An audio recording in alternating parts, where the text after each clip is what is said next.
computador. E Pronto, já agora eu vou tentar gravar aqui também. tá. Enviei uma solicitação. Ah lá, recording, beleza. Recording. Show. Autorizou. Ótimo. Autorizou? Ai, que Autorizou. bom. Que eu estava pensando que como não ia colocar em nuvem, como é que a gente ia fazer esse compartilhamento de um arquivo gigante, né?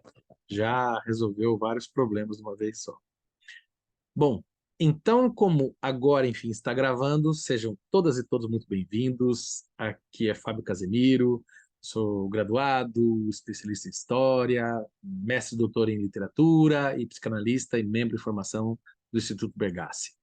É, Eu falo em meu nome e falo e agradeço em nome do Instituto Bergassi, que possibilita esse tipo de leitura pública das obras de Freud, Lacan, e recomendo demais o Instituto. Os vídeos aqui gravados estarão disponíveis tanto no canal Cultura Crítica quanto no canal do Instituto Bergassi. Acho que resumi, né? Enfim, isto posto, agora o compartilhamento de tela. Achei. Sem mais delongas, Anfã, vamos ao texto do querido Freud. Bom, aqui era para ter uma imagem bonitinha, mas nessa versão que a gente tem, né? Para quem, por preguiça de rolar até a página 1, a carinha do texto que a gente tem é esse daqui, é a edição da Autêntica, que é uma tradução nova, né? Está disponível na biblioteca do Instituto, né? E aqui, eu vou deixar de ser preguiçoso, eu vou colocar um, depois eu ponho 46, é fácil. Aqui, um, tá aqui. Estamos na carinha da obra, O Infamiliar, que é uma possível tradução das muitas possíveis e todas impossíveis do termo Das Unheimlich, né? E essa edição é seguida depois do um conto, eu acho que seria mais uma novela, né? Uma novela do E.T.A. Hoffmann, Ernest Theodor Amadeus Hoffmann, é o nome desse romancista, escritor do romantismo, né? E se não me falha a memória, do romantismo. E aqui é uma edição bilíngue, né? Como vocês podem ver. Aqui ele não está mostrando o índice, é uma pena. Então, eu conto para vocês do índice. O índice, nós temos vários textos interessantes, eu recomendo todos, né? O Freud, o Infamiliar, do Gilson Iannini e Pedro Eliodoro Tavares. Aí depois você tem o Infamiliar o Infamiliar propriamente, que está bilíngue, está em alemão e está em português. Por isso, se você for nas páginas anteriores, nessa edição, você vai ver um monte de coisa escrita em alemão. Não precisa delirar, tá tranquilo, a gente vai ler em português, tá? Já é muito difícil as coisas no português, né? Já tá bom. Aí depois tem outros textos do Freud que são publicados, né? E que se relacionam com o Infamiliar do Freud, que é a proposta da Autêntica, de fazer uma espécie de recorte estrutural dentro da obra do Freud, passeando por temáticas, articulando reflexões.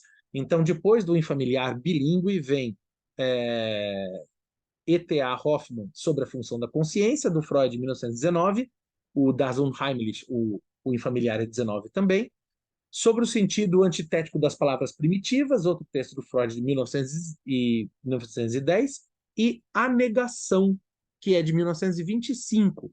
Depois a gente tem ensaios de Hernani Chaves, de Guilherme Massara Rocha e Gilson Iannini, e do Christian Dunker, né, do Christian Ingolentes Dunker, né? E ao final, e aí, hashtag fica a dica, a gente tem O Homem de Areia, o conto do Hoffmann de 1815 e depois o pós-fácil do Romero Freitas. Eu recomendo demais a leitura do Homem de Areia, porque o texto, a novelinha Homem de Areia, novela seria uma espécie de romance enxuto, né? É um pouco maior que o conto e menor que o romance, né? Dá umas 40 páginas, uma coisa assim, né? Vale muito a pena, é divertidíssimo, é um conto, vamos dizer assim, uma novela de terror interessantíssima, muito curiosa, muito valorosa para a psicanálise, tanto que o Freud lança a mão dele, e o que a gente vai ler é um texto do Freud lendo a obra, né, este conto, O Homem de Areia, do Hoffmann. O Homem de Areia se tornou uma tópica literária importante. Vocês vão encontrar a referência do Homem de Areia na obra Sandman, que vocês conhecem do Neil Gaiman, que depois foi para a Netflix e virou série, né? E também vão encontrar, além de outras tantas referências ao Homem de Areia, vocês vão encontrar a referência da música do Metallica, Enter Sandman, né? É sobre isso também. Feitas essas apresentações, deixa eu aumentar, porque, né? Vamos ao texto. Por favor, sintam-se à vontade para perguntar, para inquirir, né? 1.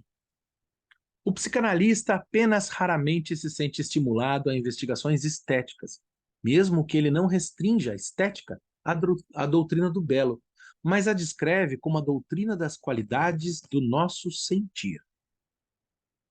Ele trabalha com outras camadas da vida anímica e tem pouco a fazer com as emoções inibidas quanto à meta, sufocadas, dependentes de um grande número de constelações concomitantes, as quais, em geral, constituem a matéria da estética. De todo modo, aqui e ali, é só um destaque, estética a gente pode até, no momento que o Freud está escrevendo, a gente já pode substituir por estética ou filosofia do belo, né? A preocupação do efeito, da arte, né?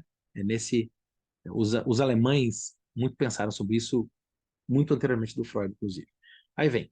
De todo modo, aqui e ali, ele percebe que pode se interessar por um domínio específico da estética. E então, trata-se de algo comumente deixado de lado, negligenciado pela literatura especializada. Nosso amigo Freud vai começar pelas bordas da estética, né? Algo desse domínio é o infamiliar. Não há nenhuma dúvida de que ele diz respeito ao aterrorizante, ao que suscita angústia e horror. E, de todo modo, estamos seguros de que essa palavra nem sempre é utilizada num sentido rigoroso, de tal modo que, em geral, coincide com aquilo que angustia. Entretanto, pode-se esperar que exista um determinado núcleo que justifique a utilização de uma palavra-conceito específica. Gostaríamos de saber o que é esse núcleo comum que permite diferenciar no interior do angustiante algo infamiliar. Então, só fazer um disclaimer aqui, o infamiliar é uma palavra que está no conto Hoffmann, não está somente no conto Hoffmann, né, o Homem de Areia, mas ela aparece várias vezes. E essa palavra, assim como eu gosto de dizer, ela brilha, né, para o Freud. E o Freud fala, olha, a turma da estética aí, acho que não prestou atenção, não ouviu essa palavra com tudo aquilo que ela pode nos fornecer de reflexão. E é justamente por esse diálogo com a literatura que o Freud parte.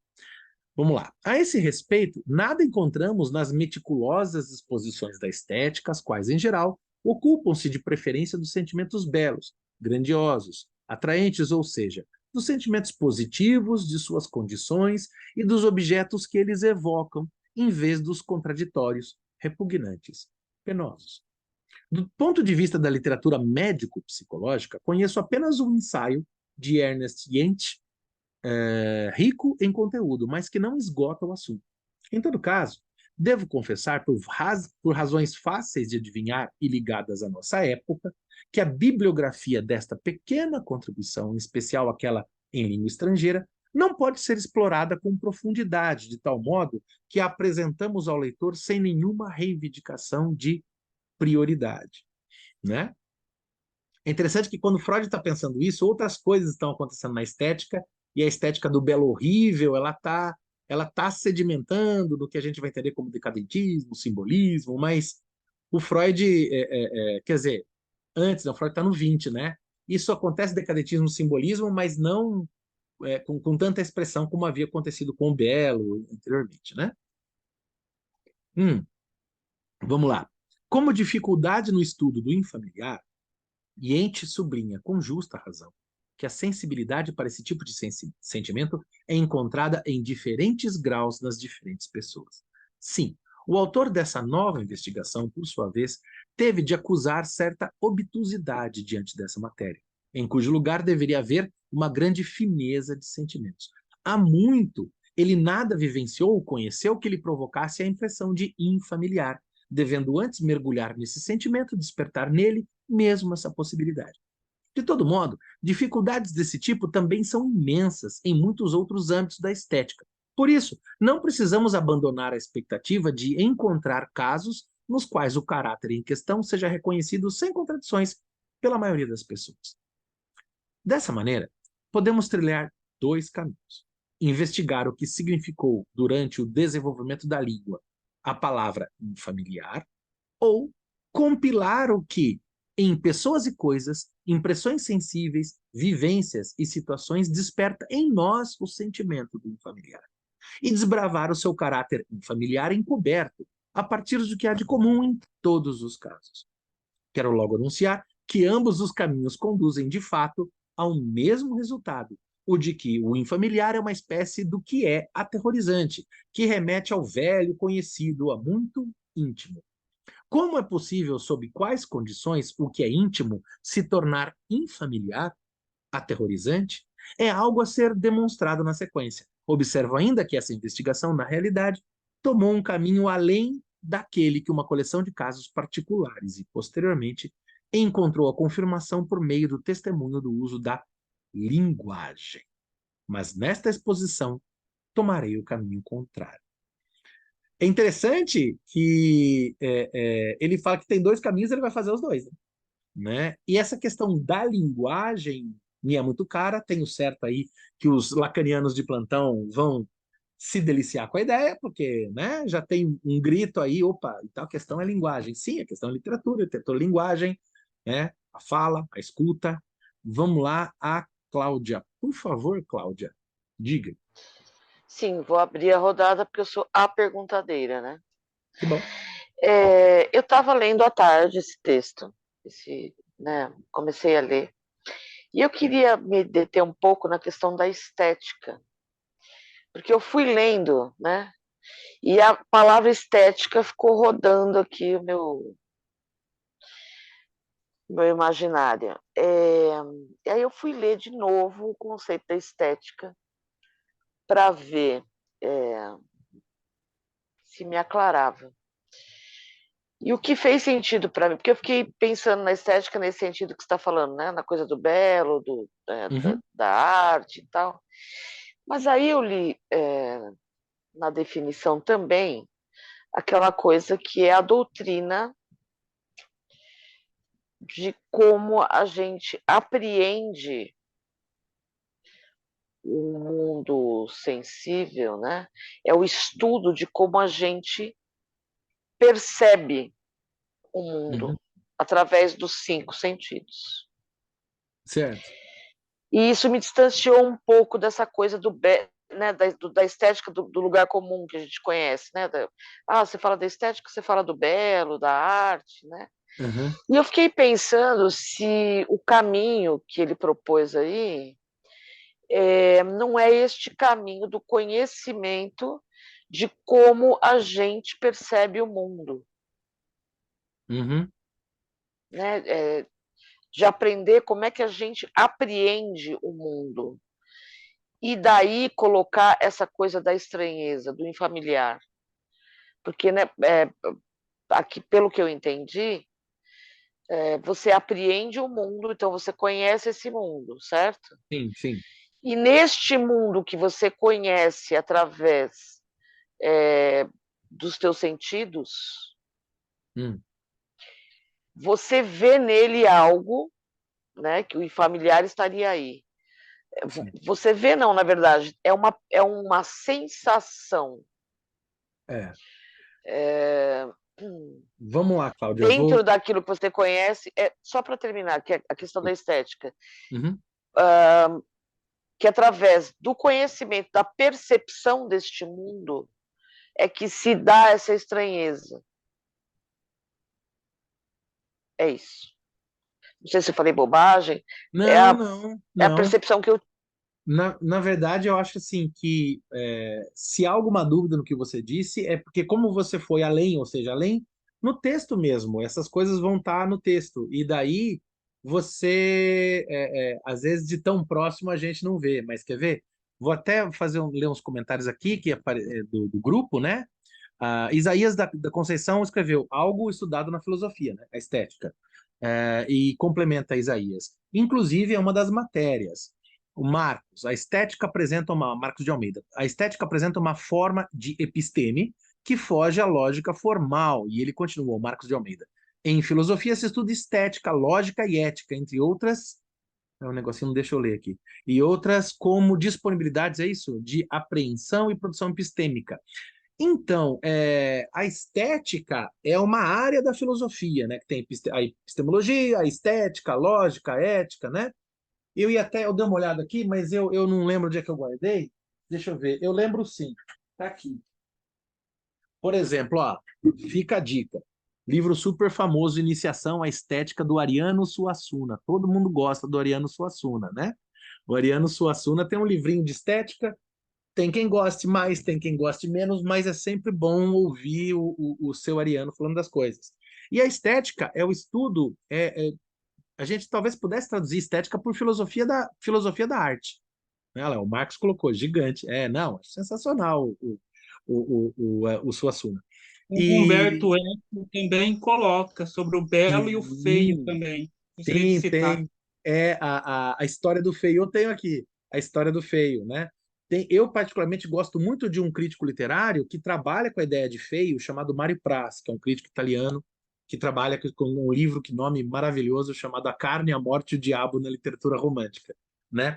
Então, Cláudia, essa questão da estética, é assim, o Freud, assim, já vou começar cometendo minhas heresias, que eu tanto gosto. O Freud é um grande pirata, né? E é legal do Freud que ele não tem absolutamente vergonha nenhuma de ser um grande pirata. Então, o Freud, ele está fazendo o seguinte, ele fala, olha, isso daqui é literatura. Literatura é arte, né? Nós da letras, nós não somos a rigor de humanas, né? Nós somos letras e artes, né? Então, mas há controvérsias, enfim, é arte. Então, sendo arte, se eu quiser falar de literatura, eu tenho que ir para a estética, que é a filosofia da arte. Legal. Só que o Freud está falando só que não. Porque, no meu modo de entender, os estudiosos de filosofia da arte não estão dando conta de perceber do jeito que eu estou percebendo esse conceito que é o infamiliar, que a gente traduz aqui por infamiliar. Vocês vão ver na edição standard, lá como, por exemplo, o estranho, né? Então, aí a Cia aqui, a Ariana, perfeita, a Ariana é muito boa. Então, o que o Freud está fazendo, ele está falando assim, ó, dá licença.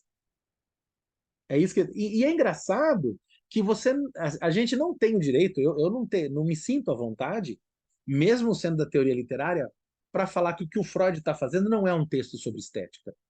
É engraçado que ele fala, não vou falar de estética, vou falar disso daqui que a estética não falou.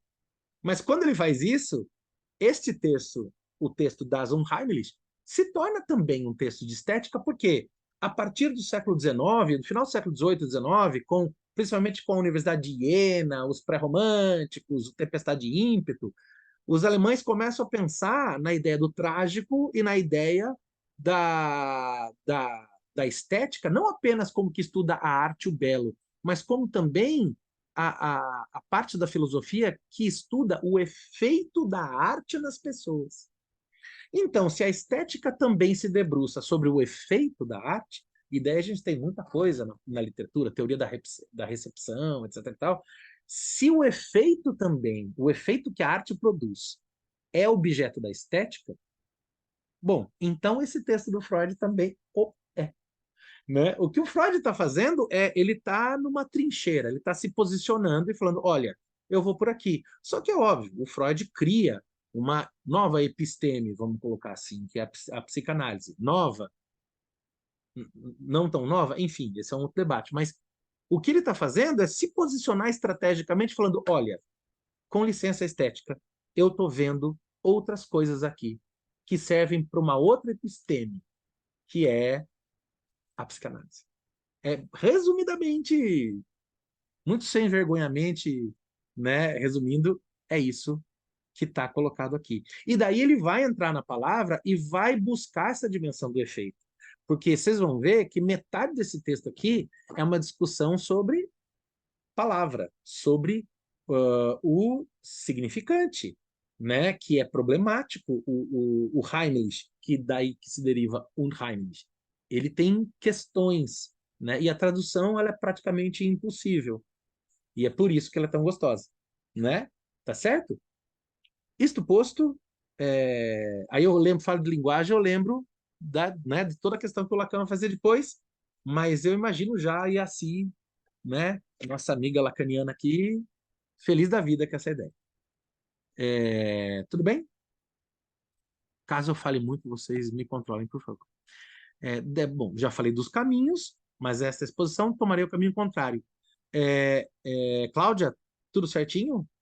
Tudo maravilha? Vamos lá. Perfeito, muito obrigada. Deu certo? Deu para clarear? Deu, deu. Mas é legal que, na verdade, tudo que você falou está correto. Não é uma dúvida. Pode tirar o ponto de interrogação e colocar ponto final, exclamação, porque é isso aí. Né? Tá bom, isso mesmo. obrigada, Fábio. A palavra alemã unheimlich, infamiliar, traduzida aqui nesta edição, é claramente o oposto de heimlich, familiar, doméstico, íntimo. E nos aproximamos da conclusão de que algo seria assustador porque não seria conhecido e familiar. Mas, naturalmente, nem tudo que é novo e que não é familiar é assustador. A relação não é reversível. Pode-se apenas dizer que o que é inovador torna-se facilmente assustador e infamiliar. Nem tudo que é novidade é assustador. Ao novo e ao não familiar se deve, de início, acrescentar algo para torná-lo infamiliar. Não é? Precisa de alguma coisa acontecer nesse novo para que ele deixe de simplesmente ser novo e se torne infamiliar. Né? Em suma, Jente, né, reiterou essa relação do termo com a novidade, o não familiar. Ele encontra na incerteza intelectual a condição essencial para que o sentimento do infamiliar se mostre. O infamiliar seria propriamente algo do qual, sempre, por assim dizer, nada se sabe. Quanto mais uma pessoa se orienta por aquilo que se encontra à sua volta, menos é atingida pela impressão de infamiliaridade quanto às coisas ou aos acontecimentos. Né? Relê essa parte aqui. Quanto mais uma pessoa se orienta por aquilo que se encontra à sua volta, né? Não sei, o real, tô interpretando assim, menos é atingida pela impressão de infamiliaridade quanto às coisas e aos acontecimentos. Isaías, por favor. Essa parte aqui, esse parágrafo aqui do qual nós estamos lendo agora aqui, estamos observando, e ele justamente nos coloca que o infamiliar seria propriamente algo do qual sempre, por assim dizer, nada se sabe. Quanto mais uma pessoa se orienta por aquilo que se encontra à sua volta, menos é atingida pela impressão da infamiliaridade quanto às coisas ou os acontecimentos. Estaria aqui ele contrapondo algo muito característico, muito presente, que é a questão cartesiana. Penso, logo existo, toda a questão do pensamento, porque aqui fala justamente do campo, ele encontra na incerteza intelectual. Então, estaria ele pensando aqui e contrapondo, até mesmo, talvez não pensando, mas, de certa forma, indiretamente contrapondo toda a questão cartesiana, penso, logo existo? Poxa, que pergunta legal, Isaías. Muito bom. Olha, eu não, bom, já não disse isso de início, mas vejam, né, gente? Essa é uma conversa, eu não tenho a pretensão de esgotar uma pergunta tão interessante. Mas eu desconfio que você tem razão. Você tem razão porque, bom, o pensamento do Freud faz isso, né? Porque o penso logo existo, ele gera um conforto, né? Na civilização ocidental, de certa Não é feita, um né? ser dividido aí, né? Você Oi? já pensa logo existe, já não é um ser dividido. E É, pensando em Freud, já é um ser, o sujeito inconsciente, a questão do inconsciente já é um sim. sujeito dividido, né? Se a gente for pensar na ideia do Freud de o homem não é sujeito em sua própria casa, então, bom, realmente, se a gente é primado pela razão, não há sentido do infamiliar. Contudo, mesmo sendo seres de razão, a infamiliaridade se impõe, que é algo que é novo, é diferente, mas esse é tão distante que me parece próximo.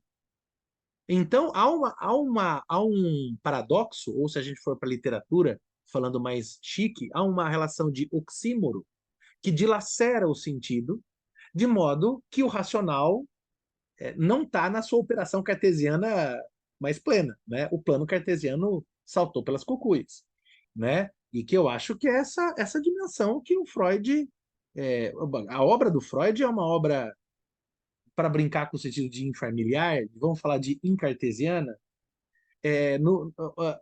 quase no século passado, 2006, eu fiz uma reflexão sobre esse texto quando estava no mestrado da Unicamp. E é muito curioso que eu quase pus, mas eu lembro que eu não pus no artigo. Eu revisitei o artigo depois de anos agora e eu não coloquei. Eu vi que me acovardei. Eu ia querer traduzir como desfamiliar. Eu ia querer traduzir, que pretencioso, né? Mas enfim, eu tentei. Mas daí eu fiquei com vergonha e não coloquei no texto. Devia ter posto. Seria a melhor coisa daquele textinho que não é grande coisa. Mas eu concordo com você. Não tenho aprofundamentos em, em Descartes para entrar nessa questão. Mas eu desconfio que você tem razão. Alguém perguntou, Juliana Marchiotti, o infamiliar seria o intruso? Eu não conheço a tradução intruso do conceito infamiliar, da expressão. Mas é possível, existe uma dimensão. Marcos de Almeida, o estranho familiar é profundamente reconhecido como algo que havia deixado a consciência, mas que a assalta em algum momento, né? Então, mas aí tá, consciência, mas a consciência não é necessariamente razão, né? Enfim, eu tenho certo que essa questão vai ficar bem mais clara ao longo da leitura. A gente está no comecinho, você vai ver que o Freud ele não vai economizar esforços, nem raciocínio e nem sensibilidade para chegar onde ele vai chegar. E assim, por favor. Assim. Essa frase só me lembrou, quanto mais a pessoa se identifica com o eu, mais longe ela está do seu desejo, né? Quanto mais a pessoa se orienta por aquilo que encontra à sua volta, menos é atingida pela impressão de familiaridade quanto às coisas e aos acontecimenentes. É só isso, era só uma Mas reflexão. essa reflexão que você está colocando, ela está aqui no texto, nessas Quanto palavras? mais Ou... uma pessoa se orienta, né? Uhum. Essa última frase que você leu, quanto mais uma pessoa se orienta por aquilo que se encontra à sua volta, menos é Olha, atingida pela impressão de infamiliaridade. eu vi que me soou em familiar mesmo. Eu falei, nossa, porque aí eu tinha brincado com você de Lacan. Falei, não, será que ela tá colocando alguma coisa aqui? Não, era a frase que tá vendo? O infamiliar funciona. É isso mesmo. Não, é bem isso mesmo, né? Tem uma poeta daqui de Piracicaba, eu não vou lembrar o nome dela, infelizmente. Ela tem um livro chamado Estranjo, que é o Estranho. Estranho Anjo. É interessante. A poesia faz isso, né? Quando o Caetano fala, né? Nel paraís de la felicidadania. Paraíso não existe, felicidadania não existe, mas todo mundo entendeu, né? Quando Guimarães Rosa fala o sertão é o mundo, que a rigor, em termos de sistema cartesiano, não faria sentido, porque o sertão não é o mundo, o mundo não é o sertão, mas em Guimarães Rosa faz. Então, esse estranho familiar nesses termos, né? Sensacional, sensacional.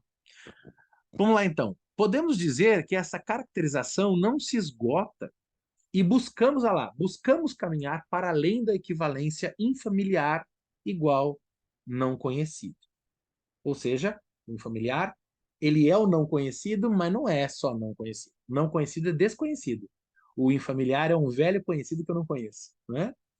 Inicialmente, vejamos outras línguas. Contudo, os dicionários que consultamos não nos dizem nada de novo, talvez apenas pelos fatos de que nós mesmos somos faltantes de uma língua estrangeira. Sim, ficamos com a impressão de que muitas línguas fornecem uma palavra para essa nuance particular do assustador.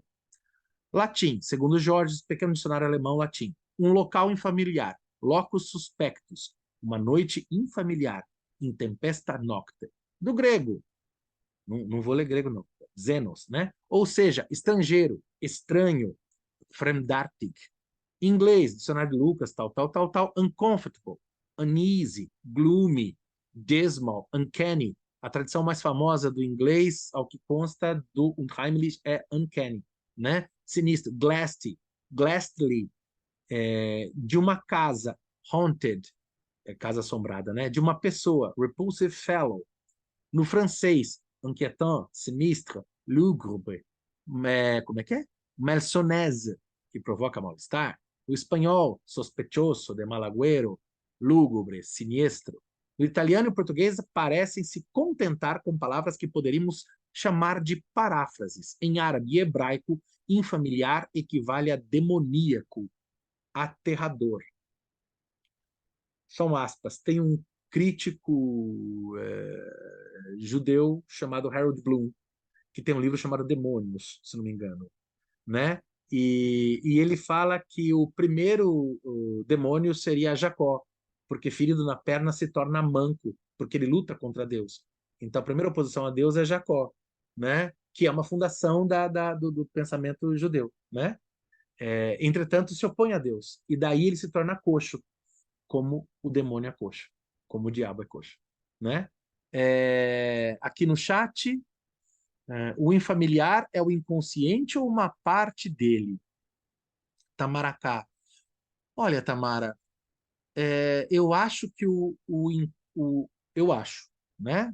Estamos lendo junto aqui, estudando junto. O infamiliar, ele é uma duplicidade que corresponde do fora do dentro, ou talvez uma projeção do dentro para fora, de modo que o infamiliar, quando você encontra o infamiliar, você reconhece nesse outro algo que é seu, mas que, obviamente, recalcado, você recusa, nega ou estranha, né? Por favor, amigos, essa é a minha definição, tá, né? Vamos lá, Isaías, por favor. Não, é que veio à mente, na hora que você fez a sua definição aí, que trouxe um familiar dessa forma, veio à mente, não recordo, mas se eu não me engano tem sim, Freud. Mas mesmo assim, não Freud, mas se a gente for na literatura, nós temos José Saramago, temos Dostoiévski que fala do duplo. Sim. Então, até que ponto parece que você quase encostou nessa questão do duplo aí. Então, por isso que eu gostaria de saber se eu fiquei inquietante Que bom. mediante esse familiar do qual, de repente, está encostado no duplo. Uhum. Então, não sei se, né? Só joguei a poeira para cima, te virem. Não, ótimo. O Doppelganger. Então, eu não falei do duplo para não dar spoiler. Eu tentei dar uma definição do duplo, que eu falei, nossa, a questão aqui é o duplo, e eu não vou falar. Mas como o spoiler foi seu, então... Não, o spoiler, na verdade, está sendo meu, porque eu estou dizendo aqui, né? Que sim, a questão da duplicação é uma questão fulcral na questão do estranho, do familiar, e vai aparecer aqui sim, daqui a pouco. Olha lá, Marcos de Almeida, ele vai falar do duplo no texto. Então, ó, foi o Marcos que deu o spoiler, que está escrito, então a gente pode provar. Retornemos então à língua alemã. E aí a coisa complica mais ainda. Eu vou ler essa parte, depois que vocês de começar a entrar nela, vocês vão ver que eu vou dar uma acelerada, porque é um tratado de língua alemã que eu não sei até que ponto a gente deve ler tudo, vamos vendo, porque ele vai ficar discutindo linguagem, assim, palavras, né? Mesmo. No dicionário da língua alemã de Daniel Sanders, 1860, encontramos os seguintes dados sobre a palavra Heimlich, que aqui reproduzirei na íntegra e nos quais sublinharei uma ou outra passagem. Ele vai copiar dicionário, né? Heimlich, adjetivo. Substantivo Heimlichkeit, feminino, plural com Heimlichkeiten. Também Heimlich, pertencente à casa, não estranho, familiar, domesticado, conhecido e aconchegante, caseiro, etc. Há e antecedentes, né? Precedente à casa, à família, ou visto como pertencente, no latim, familiares, familiar. Heimliche, pertencentes à casa, der Heimlich Rat. Não sei, esse rat eu não lembro o que é. Que o gen é genitivo, é isso? Né? Aí vem rat, conselheiro privado, ver Heimliche, de animais domesticados, tipo adestrador, né? Aproximado por confiança das pessoas. Antônimo, selvagem. Exemplo, animais que não são selvagens, nem Heimlich, né? Animais selvagens que são criados e habituados aos seres humanos. Se esses animaizinhos são criados desde que são jovens junto aos homens, tornam-se inteiramente Heimlich e amigáveis, etc. Stumpf, da mesma forma, e bastante Heimlich, o cordeiro, e come da minha mão. Hölti, a cegonha segue sendo um pássaro belo e Heimlich. Ou seja, ele vai rastreando usos da palavra Heimlich e vai vendo que caseiro, familiar, adestrado, amistoso, essas coisas estão no sentido da palavra Heimlich. A gente não chegou no Heimlich ainda. Né? Conhecido, aconchegante, caseiro, o bem-estar advindo de uma tranquila satisfação, etc. De aprazível sossego e segura proteção, como que se obtém no interior fechado da própria casa. Geroia, seguro. Ainda é Heimlich estar em seu país, onde os forasteiros derrubam seus bosques. É uma citação aqui, né? Alexis, não lhe era muito Heimlich na casa dele, de Brentano Vem, num elevado caminho sombreado e Heimlich, né? Ou seja, tem uma noção no Heimlich, a ideia de Heimlich, não Heimlich, tem passa um conjunto, circunda um orbital de palavras, né, de signos, né, que tratam de conforto, familiaridade, proximidade, aliança, adestramento, né? Ao longo do ribeirão sussurrante e caudaloso da floresta, né? A citação aqui, né? Um caminho sombreado de Heimlich. Destruir a Heimlichkeit da terra natal, né? A familiaridade da terra natal, né? Não foi fácil encontrar um lugarzinho tão íntimo e Heimlich. Nós imaginávamos isso como tão confortável, tão amável, aprazível, babá. Em sossegada Heimlichkeit, né, rodeado de barreiras estreitas. Enfim, eu acho que posso nos poupar das definições. Olha lá, o lugar tão silencioso, tão solitário, umbrosamente cheio de sombras, Heimlich. E assim, eu vou poupar a gente de tantas definições do que é Heimlich, porque daqui a pouco ele vai passar para um Heimlich, né? A cabana em que ele, tão Heimlich, tão contente, que é uma derivação, né, do Heimlich, né, que é como é que chama? Uma declinação, né, do alemão, que no alemão, no latim, no grego, no russo, eles declinam as palavras, né? A gente só declina verbos, né? Eles declinam substantivos, né? Eu digo, Então, latim é uma pura declinação, 5 é, declinações. não, é latim, o grego, o russo, né? O alemão, né? Tem toda essa questão das declinações, isso piora ou torna mais divertido as coisas, como preferirem. Rheintat, a corneta da sentinela soa tão Heimlich da torre, né? Da torre, e convida-nos com seu som tão hospitaleiro. Dorme-se ali tal suavidade e calidez maravilhosamente Heimlich, né? Ou seja, é uma sensação de bem-estar, é uma sensação de encontro com o lar, é uma sensação de proteção, é uma sensação de familiaridade, e assim vai. É... Onde é que estamos? Eu tô pulando, tá, gente? Porque a arte Heimlich está aqui, né? A arte Heimlich, a magia, onde deve acessar a divulgação pública, começam as maquinações Heimlich. Liberdade é o lema sussurrado pelos conspiradores. Heimlich, né? O sonoro grito de guerra dos subversivos declarados em Goethe, né? Quarto, um efeito santo Heimlich. Tenho raízes que estão bem Heimlich, no solo profundo, estou arraigado, né? E assim vai. Aqui no finalzinho, né? Eu estou aqui no TIC, né? Iniciado em raras Heimlichkeiten, artes mágicas, né? Ou seja, o mágico aqui é o Heimlichkeiten. Veja que ele saiu lá de trás nessa busca, nessa constelação de definições que ele vai montar. Ele começa no sentido de familiar, família, casa, adestramento, amistoso, babá. Agora ele já está entrando numa dimensão que tem lá, o impotente encanto das Heimlichkeit, do ouro escondido. Já começa a entrar para uma ideia de algo que está oculto, né? Aqui já tem artes mágicas. O sentido, né, das artes mágicas é em Schlegel, né? Poeta alemão.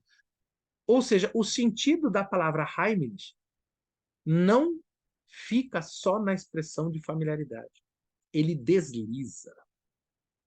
Ele brilha em outras constelações. Ele joga de maneiras múltiplas de esse significado, ele se transforma em significações muito distintas. Ellen Carvalho, o polonês também. Fiz licenciatura em letras polonês, quase enlouqueci. Tá aí, Ellen, eu vou precisar de umas 3 encarnações, tomara que exista, porque polonês, meus parabéns. Imagino, né? Tem essa questão das declinações. Vamos lá. Em compostos, ou seja, né, compondo o termo Heimlich, ver um C, particularmente para o antônimo, infamiliar, que provoca mal-estar, que desperta terrível temor. Pareceu-lhe bastante Heimlich. Esse é a negação, né? Fantasmagórico, chamiço, as temíveis Unheimlich, horas da noite. Há muito tempo que já sentia algo Unheimlich, até mesmo aterrorizante. Agora passa a ficar Unheimlich para mim, Gutzkow. Se é que é assim que se fala, não conheço Gutzkow. Sente um pavor Unheimlich. Unheimlich e imóvel tal qual a imagem de pedra. A neblina Unheimlich, chamada de Rauch, né? Chama-se Unheimlich a tudo que deveria permanecer em segredo, escondido, mas que veio à tona, em Shelley. Ocultar o divino, circundá-lo de uma certa Unheimlichkeit, inusual como antônimo de, como afirma Camping sem qualquer referência. Bom, feita essa é a parte, eu acho, mais árida do texto, né? Porque você tem que pensar, junto com a língua alemã, como é que... Ou seja, você tem, primeiramente, uma palavra que é Heimlich, e que vem, a gente vai ver daqui a pouco, vem de Heim, de reino.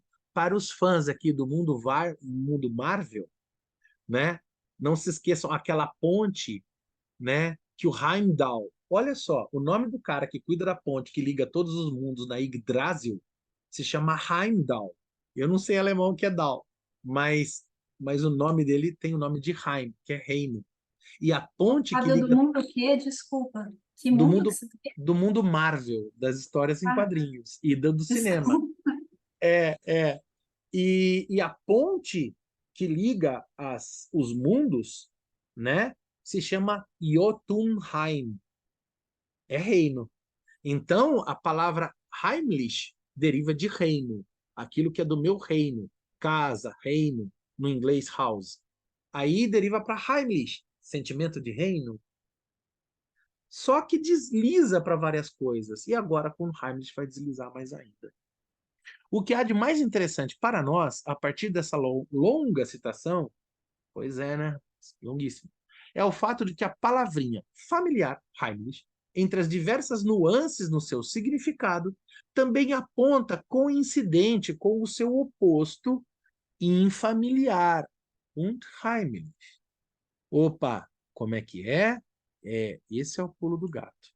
O que há de mais interessante para nós, a partir dessa longa citação, é o fato de que a palavrinha familiar, Heimlich, entre as diversas nuances no seu significado, também aponta coincidente com o seu oposto, infamiliar, unheimlich.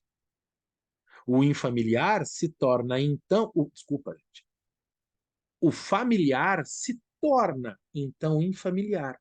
Como no exemplo de Gutzkow, chamamos de unheimlich o que o Senhor chama de heimlich.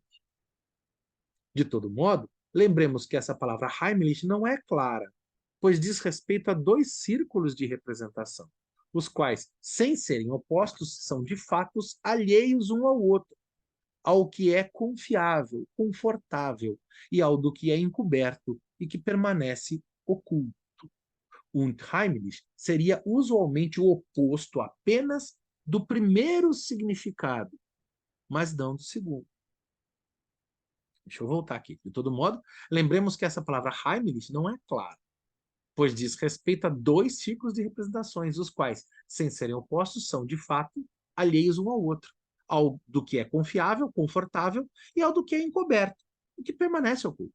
Unheimlich seria usualmente oposto apenas do primeiro significado, mas não do segundo.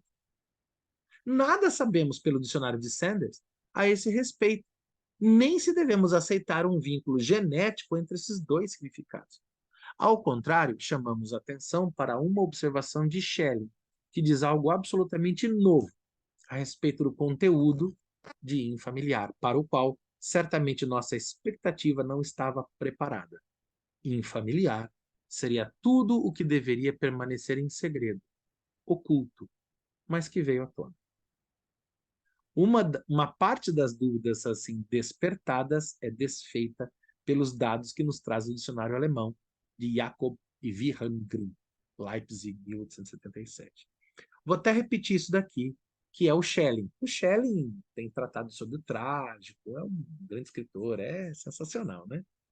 E olha que curioso o Freud, né? O Freud, ele fala, não, deixa a estética para lá, vamos ver esse negócio aqui. Mas olha ele citando o Schelling. É um danado, né? O Freud é um grande invasor, né? Um invasor é muito gente boa, mas ele é um grande invasor, né? A questão do Schelling, o que ele diz de novo, a nossa expectativa não estava preparada. Infamiliar seria tudo o que deveria permanecer em segredo, oculto, mas que veio à tona. Se veio à tona, respondendo à questão de Isaías, não está fora. Contudo, só vem à tona à medida que algo de fora se espelha. Não sei se cabe espelho aqui. A Iaci depois vai me dizer se eu tenho autoridade para falar sobre a questão. Fale, Iaci, é agora. Eu não vou dizer nada se você tem autoridade. Não, eu só vou falar que é curioso, né? Porque a gente pensa no familiar e quando você pensa em algo familiar, você pensa em algo confortável, mas é isso, o familiar também é o que é contrário do público. É aquilo que acontece entre quatro paredes, é o espaço da família, o espaço privado, né? Eu nunca tinha lido esse texto, estou lendo pela primeira vez agora, e eu achei isso muito legal, fiquei bem contente. É legal que se a gente entrar, e é uma ideia genial, eu não tinha pensado nisso. E esse é legal do Heinrich, né? Ele é o, ele é o significante A, ele está sempre ausente, né? É, é, por exemplo, quando você fala a questão da família, e a questão se a gente pensar em termos políticos, a família, bom, então a política unheimlich é uma política familiar, ou seja, mafiosa, ou seja, miliciana. É, Para nós brasileiros, infamiliar, indesejável, de certa feita, contudo, muito familiar. Né? Existe um limite, né? É engraçado como E lembrando para todo mundo que está ouvindo bravamente essa reflexão, que fiquem tranquilos, vai piorar bastante, né? Essa palavra não tem no português, tá? E é por isso que vocês vão encontrar o estranho, e tá tudo bem, um Heimlich, o familiar tá tudo bem, porque a gente não tem essa palavra no português. Vou dar um spoiler. Mais para frente tem um texto que o Freud vai falar dos egípcios.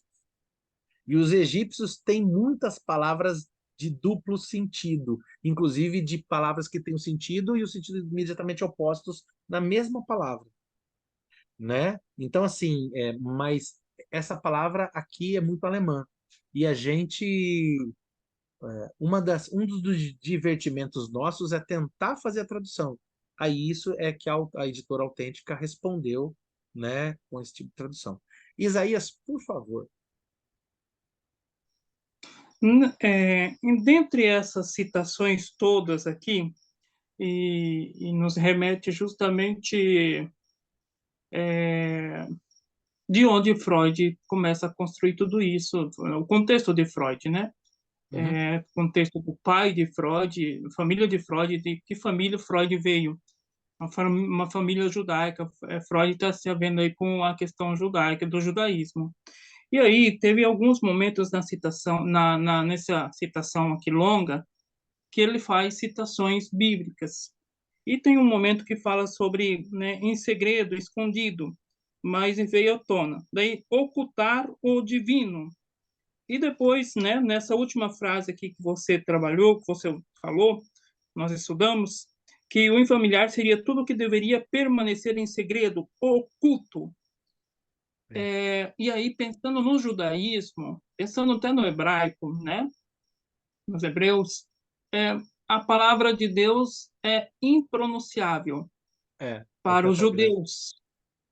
Exatamente, é impronunciável para o judeu. Tanto é que o primeiro mandamento, não falar o nome de Deus em vão. Então, me remeteu um pouco a isso, ainda mais Freud, nesse contexto do judaísmo e tudo mais. Então, não se pode pronunciar a palavra Deus para os judeus, né? Para os hebreus aí, não se pode. É proibido.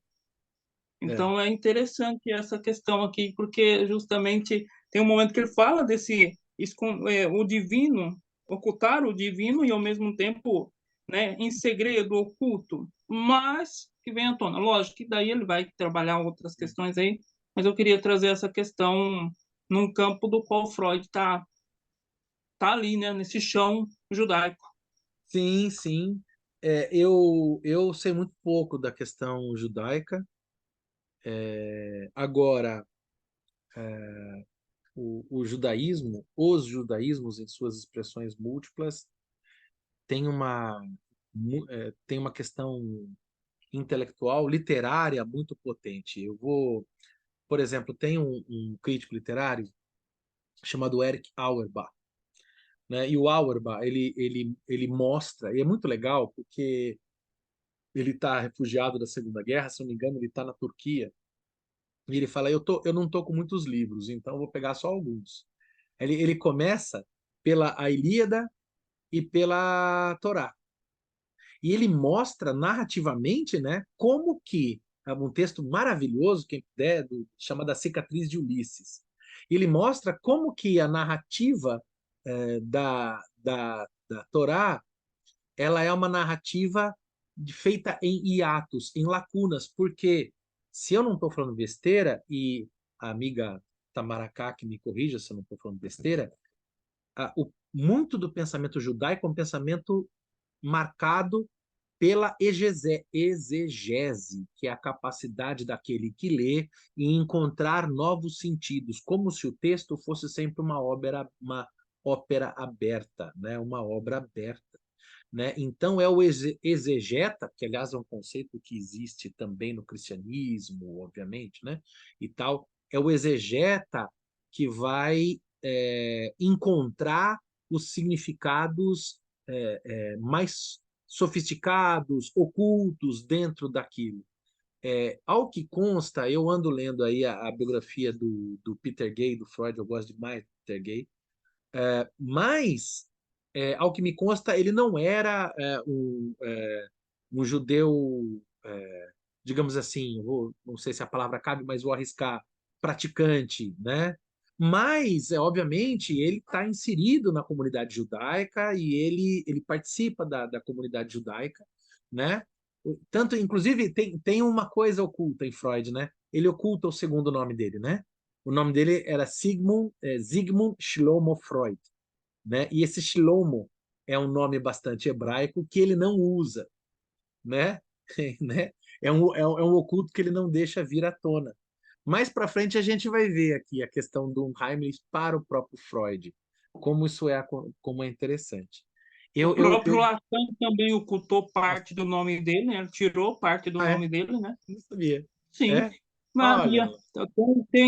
lá. Tem o nome de Maria, Maria, alguma coisa assim. Ele É tirou. Ah, é? Lacan. É Jacques-Marie Podem procurar Lacan? para Né? pesquisar. É? Olha lá, É, não sabia. Hum. Mas enfim, esse Quem daí escreveu foi Jacques-Émile Lacan. Emile. Como? Jacques-Émile Lacan. Emile. Jacques-Émile. É, eu Não, avisei Marie eu tudo. não sabia que tinha, então pode Olha ser que lá, se fosse Jacques-Marie Emile. olha lá. Né? É, Enfim, uma parte das dúvidas, assim despertadas, é desfeita pelos dados que nos traz o dicionário alemão de. é, Só uma coisa. Não, tá certo aqui, tá.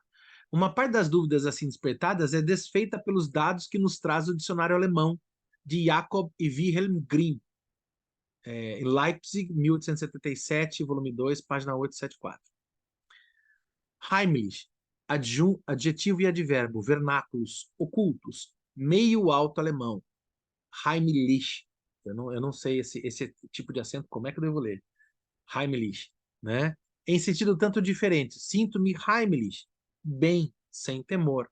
Heimlich é também o local livre do fantasmagórico, conhecido, amigável, confiável. A partir de Heimlich, como que é? Heimatlich, Hotzlich, não, Hoslich, da terra natal, doméstico.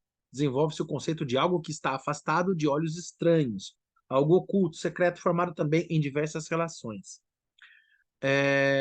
À esquerda do lago encontra-se um prado Heimlich, no bosque, em Schiller. De modo livre e inusual no emprego moderno da língua, Heimlich é associado a um termo de ocultação. Ele me esconde, Heimlich, em sua tenda. Os Salmos, lá da Bíblia, que o colega que falou, esqueci. Salmos, né? Partes Heimlich íntimas do corpo humano, parte pudenda, né? A parte escondida do corpo, né? A parte pudenda, né? Os órgãos genitais e tal. E os que não morriam eram feridos em partes Heimlich, né? Podemos até traduzir aqui por partes sensíveis, né? Funcionários que prestam conselhos importantes de cunho sigiloso em assuntos de Estado são chamados de conselheiros Heimlich, secretos. O adjetivo é substituído por Geheim no uso atual. Faraó nomeia-o a José conselheiro secreto. Heimlich, em relação ao conhecimento místico, alegórico, sentido Heimlich, místicos, divinos, ocultos, figuratos. Na sequência, Heimlich é algo distinto, é algo subtraído ao conhecimento inconsciente. Mas Heimlich também é fechado, impenetrável à investigação. Não percebes? Eles não confiam em mim. Temem o semblante Heimlich de Friedländer, em Schiller. Wallensteinslager. O significado de oculto, perigoso, que aparece no número anterior, desenvolve-se ainda mais, de tal modo que Heimlich assume o sentido que normalmente tem um Heimlich, formado a partir do Heimlich. Sinto-me, às vezes, como alguém que vagueia pela noite e acredita em fantasmas. Cada canto é, para ele, Heimlich e apavorante. Né? Se a gente fizer um exercício e colocar no português aqui, parece que dá certo. Sinto-me, às vezes, como alguém que vagueia pela noite e acredita em fantasmas. Cada canto é, para ele, familiar e apavorante. Agora, vamos brincar de um Heimlich? Sinto-me, às vezes, como alguém que vagueia pela noite e acredita em fantasmas. Cada canto é, para ele, infamiliar e apavorante. O sentido se mantém, né? Heimlich e unheimlich. Familiar e infamiliar, nos termos do Freud, para nós o familiar nem tanto, mas carrega essa dimensão, né? Em suma, familiar, Heimlich, é uma palavra cujo significado se desenvolveu segundo uma ambivalência até se fundir, enfim, com seu oposto, o infamiliar, unheimlich. Infamiliar é, de certa forma, um tipo de familiar. Juntemos esse resultado ainda não esclarecido com justeza com a definição de infamiliar por Schelling, a investigação de casos específicos do infamiliar tornará compreensível essa alusão. Marcos, por favor.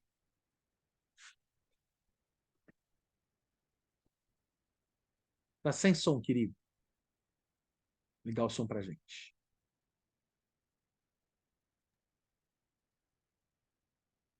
Você continua sem som, querido. O que é para fazer para continuar? Não, vai dar certo. Alô? Opa, agora foi. Alô? Oi, estamos ouvindo. Está ouvindo a gente? Alô? Oi? Opa, estamos ouvindo você. Não? Você quer escrever, Marcos? Se for o caso, escreve pra gente. Eu aqui. Oi? Foi? Não? Tá bom. A gente manda mensagem aí. A gente vai mais um pouquinho, né? A gente até começar tudo, né? Pode ser? Ou vocês querem parar já aqui antes de começar o 2? Qual é a familiaridade que vocês estão sentindo em relação a essa ideia? Né? Começar mais um pouquinho? Vamos lá. 2. Se Ô, agora... Fábio, o Oi. Marcos mandou a mensagem. Ele mandou uma mensagem. Mas não chegou aqui para mim. Ah, tá aqui, chegou sim, desculpa. Marcos de Almeida. O interessante é que os fantasmas são os entes queridos falecidos. São familiares, mas ao retornarem são perigosos e atemorizantes. Então, né? Né? É o outro lado, né? É o eu que é o outro.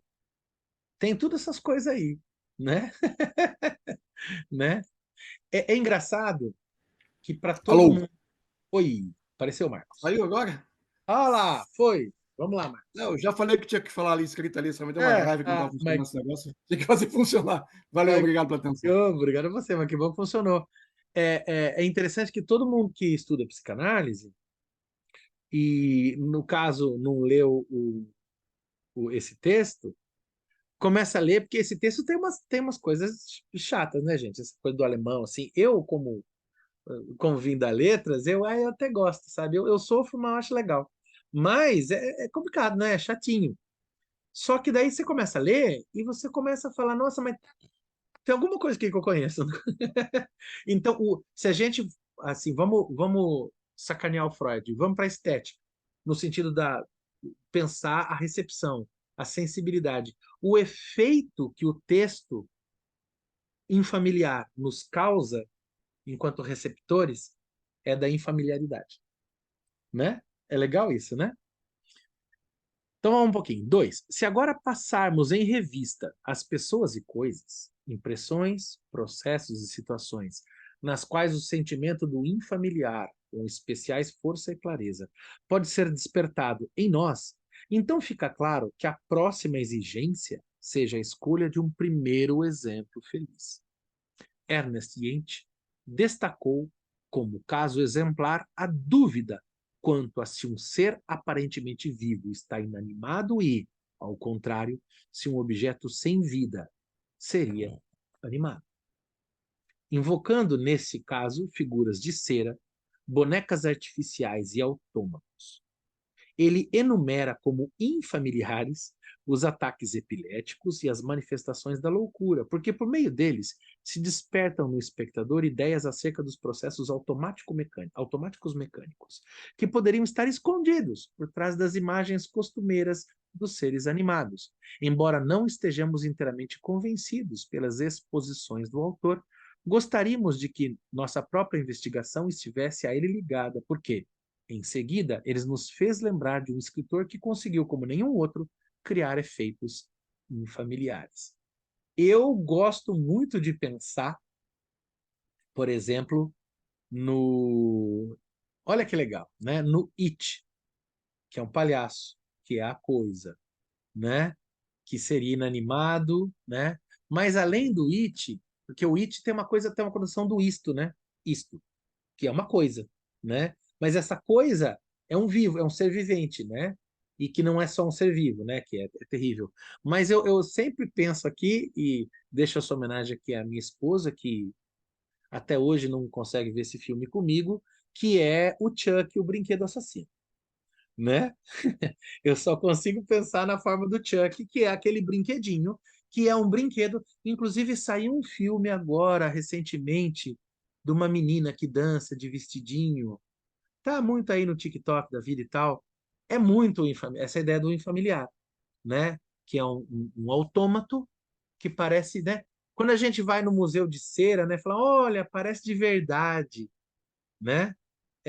Esse lugar, né? Um dos artifícios mais seguros para despertar facilmente efeitos infamiliares por meio de contos, escreve Yente, consiste em deixar o leitor na incerteza se ele tem diante de si, em uma determinada figura, uma pessoa ou um autômato, de tal modo que, de fato, essa incerteza não aparece diretamente no ponto central de sua observação. Com isso, ele não seria imediatamente estimulado a investigar e esclarecer as coisas, porque, assim como se diz, o efeito específico desse sentimento facilmente diminui. Ernest Theodor Amadeus Hoffmann, em suas peças fantásticas, desempenhou com êxito essa manobra psicológica. Fala, Marcos, e depois Yassi. Sobre essa última fala, não sei quantos já conhecem a obra monumental do Aleijadinho, em Matosinhos, que tem os profetas, né? E são as figuras em pedra-sabão na frente da igreja. E uma impressão que eu tive quando estive lá, quando eu estava vendo o profeta Joel. Se você tiver a oportunidade de ir lá, tem uma posição na calçada que você olha para Joel e ele está olhando para você. Né? E é uma estátua de pedra-sabão, né? Mas ele não olha para você, ele olha através de você. É uma impressão fantástica de como Aleijadinho, que foi um grande, fantástico escultor, né, conseguiu, com aquelas obras, causar impressões de estátuas vivas. Né? Estátuas vivas, elas estão ali com um olhar de pedra-sabão que ele atravessa de uma forma viva. E isso é muito estranho, mas ao mesmo tempo muito familiar. Né? É impressionante como em vários locais você encontra esse tipo de sensação de estranheza, de que é um reconhecimento do que ali está. Né? Alguém que te olha de uma forma que nunca foi olhada. E é uma estátua de pedra-sabão que você tem que ficar numa posição na calçada e ele te enxerga de um jeito que você fica assim, estático, né? Fica pasmo, né? Impressionante. Né? Vai uma dica cultural aí de visita ao Complexo Matosinhos, as obras lá do Aleijadinho. A Jaqueline falou aqui, Marcos, eu fui, mas eu acho que ela tem razão. Veja aí, essas obras estão em Congonhas, não em Matosinhos. Né? Mesmo. Matosinhos, eu acho que é o nome do complexo ali, não é? Ah, tá. Mas não, Matosinhos não é o nome da cidade, né? Tá. Eu posso estar enganado, mas Não, que é lá, isso sabe, são os eu, profetas que são em frente à igreja, né? Aham. Bem conhecida aquela obra. Eu Acho que é fui, patrimônio da humanidade, inclusive, aquilo lá, né? eu fui e vi o que você falou, mas eu não me lembro, né? Eu acho interessante aquele encaracolamento das barbas. Tem algo As de angelical, vestes, né? as vestes É, estão sob o vento, tá entendendo? As e vestes estão sob o vento. aquela barba, ela tem algo de angelical, mas tem algo que parece demoníaco também, Exatamente. né? Tem E algo Joel, de... e Joel está olhando para baixo, assim, num ponto que você passa Aham. na calçada, ele te atravessa com o olhar, tá entendendo? É uma É, coisa assim impressionante. Se estiverem lá no Complexo legal Matosinhos, mesmo. o que é que Ah lá, seja, a Jaqueline impressionante. falou que não, Matosinhos é outra cidade. Ah, é? De Minas eu conheço pouco, eu conheço mesmo comida mineira, de comer comida mineira. É Congonhas, então, né? Em Congonhas, é isso? Congonhas, Ah, não. Show de Mas é bola. naquela igreja lá onde fica os Ah, 12 profetas. os É 12 isso aí. profetas é muito legal. Muito legal. E assim conta para nós. Todas as figuras de arte sacra são meio assim, né? Você entra É, na igreja e é sempre tudo divino e horroroso, né? profano e sagrado e profano. Eu não sei se eu estou com esse mito na minha cabeça, e porque também a gente leu ele hoje num outro grupo de leitura, e eu gosto muito, que é Antígona, que ela não tem nada a ver com autômatos, né? Mas tem a ver com o Polinices, né? Que é condenado em morte a ficar, a não morrer, porque ele não pode ser enterrado, e a Antígona, que é condenada em vida a não viver, porque ela é emparedada, né? Então, são dois, também é Olha uma que legal. sensação de infamiliaridade que você tem naquela situação do morto que não pode ser enterrada e da viva que é condenada a morrer. Então, é um morto que não consegue, condenado a apodrecer entre os vivos e aquela que é condenada a viver entre os mortos. Essa é a distinção deles dois no livro da Ingrid, como que é o nome dela? Ingrid Vorsatz. Legal, né? Um detalhe, Antígona. Foi, fala. detalhe cultural aí, eu também não estava errado, mas também não estava totalmente certo, né? Santuário de Bom Jesus de Matozinhos, no município de Congonhas. Tá vendo, gente? O nome Geografia é é esse. importante, é, Informações geográficas e não. turísticas para nós. E aí, sabe, e assim, esses dias quando a gente se encontrou, você tinha me falado de Antígona, né? Só para destacar, eu não sei se eu te falei, Antígona e Creonte, né? A Antígona peça é a base para o capítulo famoso do Raízes do Brasil do Sérgio Buarque de Holanda, O Homem Cordial. É a partir Ah, do que mito de legal. Antígona que ele vai elaborar a ideia do brasileiro como homem cordial. Acho que Antígona é legal mesmo, hein? Tem bastante gente que olha para isso daí, né? É, É o mais maravilhoso que existe. legal Para mim não mesmo, tem concorrente. legal mesmo. Tamaracá, e aí? Voltando ainda para essa questão, né, do que se é familiar ou não a questão do automático e mecânico, e é o limite que a gente está encarando muito fortemente também nesse momento, né, com a inteligência artificial, até que ponto a gente está se reconhecendo ou não nesses textos. Tem um filme de 1927 que a minha leitura que eu faço do Metrópolis, do Fritz Lang, que toda uma das possíveis formas de entender o que está se passando ali é de que o cientista estava criando um robô que dançava. E ele colocou isso: se os homens teriam atração sexual por esse autômato, o mundo automático mecânico daria certo. E aí ele testa isso e realmente os homens enlouquecem com aquela figura, né, que tem a imagem de uma imagem humana, mas é um autômato, e aí, com isso, ele também, acho que está discutindo, né, na Alemanha, essa mesma questão do Freud de uma outra forma. Olha só, o filme do Fritz Lang, quando que é, Tamara? 1927. 1927, né? E o Infamiliar aqui de 1919, né? É interessante também essa coisa do autômato, bem, enfim, atópica, né? E tem um livro do escritor decadente, do decadentismo francês, do final do século XIX, acho que 1890, 1880, por aí, chamado Villiers de l'Isle-Adam. E ele tem uma obra chamada Eva Futura.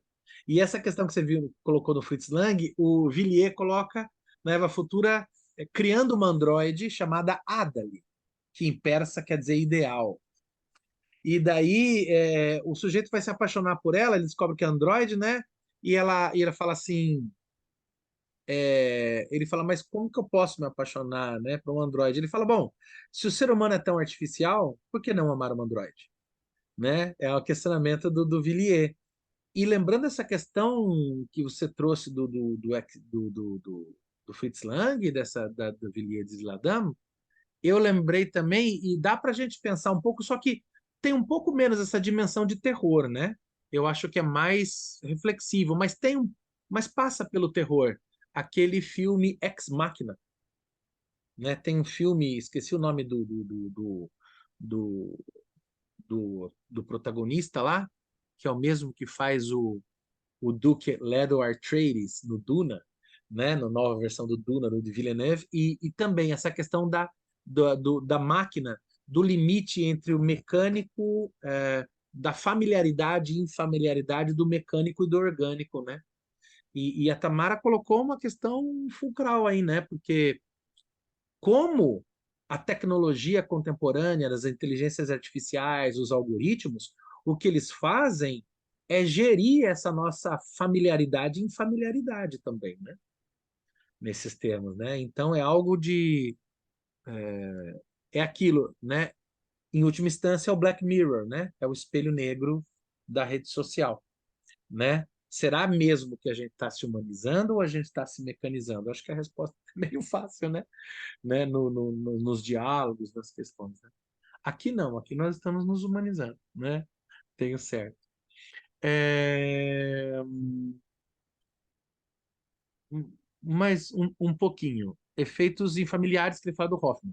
Um dos artifícios mais seguros para despertar facilmente efeitos infamiliares por meios de contos que consiste em deixar, eu já li, né? Deixar o leitor na incerteza se ele tem diante de si uma determinada figura, pessoa, autômato, tal. Vimos. Essa correta observação visa, sobretudo, ao conto O Homem da Areia, das Peças Noturnas, terceiro volume da edição de Griesbach, das obras completas de Hoffmann, a partir do qual surgiu a figura da boneca Olímpia no primeiro ato da ópera de Offenbach, Contos de Hoffmann. Mas devo dizer, esperando que a maioria dos leitores dessas histórias concordem comigo, que o tema de Olímpia, a boneca aparentemente viva, não é de modo algum nem o único nem o principal responsável pelo incomparável efeito infamiliar do conto. Eu concordo com ele. Também não se deve atribuí-lo ao fato de que o episódio de Olímpia tenha, da parte do próprio escritor, uma leve mudança para o satírico, e é por ele utilizado como escárnio pela excessiva valorização do amor por parte do jovem rapaz. No centro do conto está muito mais um outro fator, a partir do qual ele se intitula, e que sempre retorna em passagens decisivas: o tema do Homem de Areia, aquele que arranca os olhos das crianças. O Homem de Areia é uma história do Hoffmann, recomendo mais que vocês leiam. Quem não tem o livro, leia. No livro daqui da edição que a gente está lendo, da edição da Autêntica, tem no final o conto do Hoffmann. É gostosinho de ler, é muito legal. Ele usa uma técnica muito sacana para te hipnotizar. Vou dar aqui, não é um spoiler porque é estrutural, né? Ele apresenta cartas dos personagens para você. Então ele começa apresentando a narrativa do personagem em cartas.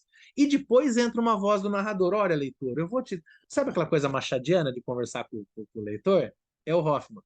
Então ele chega e fala, olha, eu não ia trazer essa história, mas você sabe como é que eu sou, né? Eu não sei ficar quieto. Então, primeiro eu trouxe as cartas, como quem fala, olha, o que eu digo é verdade. Né? Quem usa esse recurso é o Humberto Eco no Nome da Rosa. Eu encontrei uma carta de um tal de Adso, cujo mestre, chamado Wilhelm, né, Guilherme, né, e tal, é um recurso de engajamento do leitor, de modo que passa... José de Alencar faz isso em Lucília. Apresenta para você como essa história é verdade esse bilhete, né? E você já parte de uma noção de testemunho, então você se familiariza com a obra. É a primeira sacanagem estética do Hoffmann, é te falar, olha, é verdade esse bilhete. E o gostoso da literatura é enganar-se por ela, né? Senão a gente estudava história, né? Né? O gostoso da literatura é mentira. Óbvio que ela não fala só mentira, ela fala verdades pelas mentiras. Mas a mentira é mais legal, nem sempre. Enfim, então o que o Freud fala, olha, existem, a gente já sabe pelo que ele conta que tem uma passagem aqui da Olímpia, que é um autômato, que é uma boneca, mas essa parte é uma parte mais satírica. O que é o eixo da obra que dá o nome, que é o Homem de Areia, que é uma história. O Homem de Areia é um bicho-papão, né, dali da cultura germânica, não acho que não só germânica, né, Estados Unidos, Inglaterra, enfim. Acho que Inglaterra, certamente na Europa em geral, a criança tem que dormir, porque senão A criança, é óbvio, né? Bicho-papão para a criança dormir. A criança está pescando, e quando você está com sono e quer ficar acordado, já viu criança, né, que fica com manha, que precisa dormir? Então a criança começa a fechar. Quando você está com muito sono, os olhos parecem que os olhos ficam secos, você tem uma sensação de areia nos olhos. Por quê? Porque isso é o homem de areia, né? Que está lá na música do Metallica, no Enter Sandman, né? Que o cara fala, você agarra o seu travesseiro com terror, né? E tal, né? Porque o homem de areia vem, esse bicho-papão, e vai jogar areia nos seus olhos para você dormir. E se você, criança, não dormir, ele vai arrancar os seus olhos e vai levar para os seus filhotes que moram na lua, né? E assim, que criança que vai dormir desse jeito, né? Não sei, mas enfim, essa narrativa de bicho-papão, de boogeyman da Europa é a base para o Hoffman criar todo o efeito retórico, estético e de assombração, né? Que é um conto de terror, né? Tem uma coletânea aqui chamada Contos de Horror do século XIX, que saiu pela Companhia das Letras, capinha coloridinha. O Hoffman está lá. Também, para quem tem essa coleção, está lá dentro. E vocês acham, acho que domínio público na internet, tem na edição do Instituto Bergassi, a biblioteca sensacional organizada pela queridíssima Yaci, tem lá para você ler todos os textos além do em familiar. Se quiser ler em alemão, depois você me ensina. Tá bom? E eu acho que a gente vai ficando por aqui por hoje. O Marcos mandou um doc aqui. Opa, deixa eu ver aqui. O que é esse doc, Marcos? Profeta Joel, no Complexo de Matozinhos, em Congonhas. Ah, legal. Você quer que eu mostre aqui? É uma foto, é isso? Aqui eu não consigo colocar, eu colei a foto no doc. Quem quiser ver pode Ah, baixar, e tem duas tá. posições, mas eu peguei ele meio de ladinho, Ah, depois eu não. peguei bem na posição que ele te fita, Beleza. As passa na pessoas. calçada. Quem puder visitar, é um local assim muito mágico, muito Show. estranho, Muito bom, muito, muito familiar, né? muito Aqui, infamiliar. o Júlio Lahoyd, me desculpe se não pronuncio corretamente. Penso que, oh meu Deus do céu, essas palavras de alemão que junta, Ver, Verfremdungseffekt, efeito de verdade, verossimilhança em alemão, é isso? V-effect, o efeito especial, tá, o V-effect, tá bom. Trabalhado por Brecht, é uma boa postura para assumir, uma boa postura para. Não, para. É uma boa postura a se assumir diante da leitura de O Infamiliar. Lançar um olhar de estranhamento, de distanciamento, desautomatizar o que compreendemos como familiar e infamiliar. Certamente não tinha pensado nessa outra via. É isso mesmo, né? Talvez. Inclusive, isso que você está falando, deixa eu lembrar teu nome aqui. Júlio. Isso que você está falando, Júlio, é uma coisa muito interessante, que o Freud está fazendo isso no século XX, e como é que é o nome dele? É o Malinowski, né? No Argonautas do Pacífico Ocidental, o Bronislaw Malinowski, ele tá. Ele, não, não é o Laplantine. Eu não lembro quando que o Laplantine, o etnólogo, ele vai usar um conceito de estranhamento, né? Que o antropólogo estranha. O antropólogo, quando vai na comunidade, na família, no grupo, na etnia, enfim, no povo que ele vai estranhar o outro e estranhar a si. Se não me engano, deve ser o Malinowski que tem um texto chamado O Ritual dos Nasirema. Procurem por esse texto, O Ritual dos Nasirema. Porque eu vou dar o spoiler, porque senão não tem graça, né? Ou enfim, mas né? Nasirema é anagrama de América. E ele vai descrever nosso cotidiano de uma maneira tão estranha a nós, porque ele consegue distanciar-se como quem desfamiliariza a nossa familiaridade do cotidiano. Então, interessante isso que você traz, né? O infamiliar, não só como um encontro que a gente está vendo, mas como uma ferramenta de uso para a gente no dia a dia, né? Muito, muito, muito legal. Fala, Júlio. Opa, boa noite. Boa Boa noite. noite a todos. É, pensando assim nisso que o Brecht propõe, né, no Verfecht, ou Verfremdungseffekt, esse palavrão, né? Nossa, Ele, eu ele, não dei conta.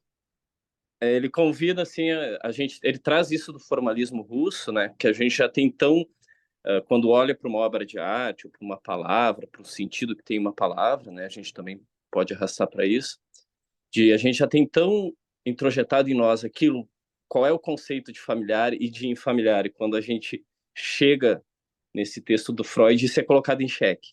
Então é nesse sentido que eu penso que é uma postura interessante de assumir assim, esse convite que o Brecht diz. Olha para essa coisa de um outro ângulo, de uma outra maneira e desautomatiza isso. Quem sabe daí dessa fricção entre eu e a palavra familiar e infamiliar surge uma outra coisa que eu até então não tinha percebido, né? Então, familiar é aquilo que eu conheço, e aí o Freud chega e diz, olha, talvez não. Ah, infamiliar é algo que eu não conheço? Olha, talvez não, né? Então é desse jogo que pelo menos eu estou tentando assumir essa postura diante do texto, assim, de me deixar também surpreender por ele, né? Obrigado Ah, pelo não, encontro. obrigado você. Não, é uma leitura possível. Inclusive, isso que você está me falando me fez pensar um pouco na questão da escuta, né, psicanalítica, né? Que, bom, eu falo por mim, assim, no momento da escuta, né, da, da, da voz, né, do analisando, assim, esse desligar, né, essa escuta flutuante, né? É preciso distanciar-se, né? E não simplesmente entrar na, na, na narrativa, não adotá-la para si, né? É preciso não reconhecer-se nela, ainda que ela nos soe familiar, né? É esse lugar de não definição das coisas, né? Essa desatenção, esse estado de suprema ignorância que é a escuta, né? Psicanalítica. Que é um exercício, né? Que é um despir-se, né? Está acontecendo assim. Eu entendo que, por outro lado, para a gente se ater ao texto, que assim ele vai para outra questão, né? O que você está colocando é um além. Mas assim, olha que legal, né? Já parece que tem tanta coisa aqui. Eu não imaginava um além, assim, no sentido de o Unheimlich como um método, né? Mas que legal que essa ideia, que parece para mim tem algo familiar aí, que é esse estranhamento do Laplantine, né? Que é você vai ouvir algo que você diz que já sabe, que você pensa que conhece. Quantas vezes você não entrou naquela igreja, quantas vezes você não falou com aquela pessoa, quantas vezes você não vivenciou uma situação, talvez quantas vezes você não vivenciou um sintoma seu, de outros, e você talvez olhar e falar, olha, mas espera lá, eu conheço esse familiar, né? Essa infamiliaridade, o que que ela me diz? Ou essa familiaridade, o que que realmente eu posso olhar nela? Super, super legal, viu? Foi super legal. Bom, inclusive Raquel já se despediu da gente aqui, e eu acho que a gente fica por aqui hoje. Retornamos na próxima quarta-feira, no mesmo horário, e eu mando no grupo o link do Zoom para todas e todos. Certinho? Tchau, tchau. Boa noite, Fábio. Boa noite, gente. Boa Obrigado, noite a gente. todos. Valeu. Tchau, boa noite. Obrigado, Boa foi noite, ótimo. obrigada. Obrigado. Tchau. Tchau. Boa noite, tchau, Boa tchau. noite, professor. Gratidão. Obrigado a vocês, viu? Bom demais. Obrigada, boa noite. Valeu. Tchau. Interessante mesmo. Viajamos E bastante. que bom, Tamarinha. Obrigado, gente. Valeu demais.